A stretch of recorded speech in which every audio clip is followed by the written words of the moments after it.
Morning. Apparently a vaccine is not a cure-all. So Pfizer showed that their trial is now showing a 95% effectiveness rate, putting them on par with their competitor Moderna. But US equities still closed lower.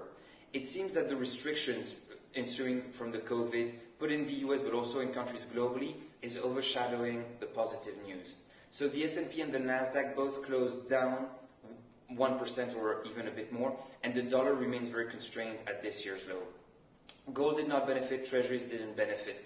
Markets are essentially feeling sluggish, with the exception maybe of oil, which is just creeping higher.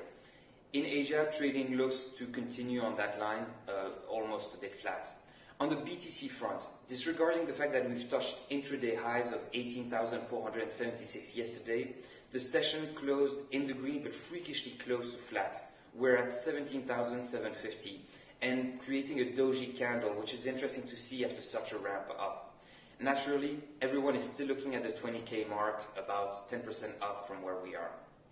There's been quite a lot of back and forth about a rumor regarding Chinese miners and difficulties to sell via their local OTC desk. Some would think that the rally was helped by their inability to sell as much as they would usually. And it'll be interesting to see whether the rumors are founded, and if they are, what will happen when miners actually do get to sell their Bitcoin. Speaking of miners, it's really interesting to see that their revenue is now back on par to pre-halving level, currently earning about 17 million per day, or twice as much as they did after that, right after that mining reward halving at 6.25 Bitcoin. Quick exception for OKX, their mining pool is down at 99.5%, and of course that's with their withdrawal restrictions.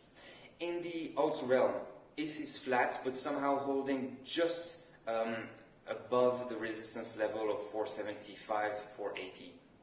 So I choose to see that as a positive. Other alts are staying in line, like good old soldiers, following Ethereum and closing essentially flat, exception made of Bitcoin Cash, Dash, and Zcash, which are all falling between 3 to 6%. Lastly, there are two data points I think you should look at. One is the number of new Bitcoin addresses, which just hit a high not seen since January 2018, and which is very positive. And also the on-exchange whale ratio, which is impressively low, suggesting that big players are not gearing up to dump anything anytime soon in the crypto markets. So the future looks bright. That's all for me today. I wish you a great day and a great trading day.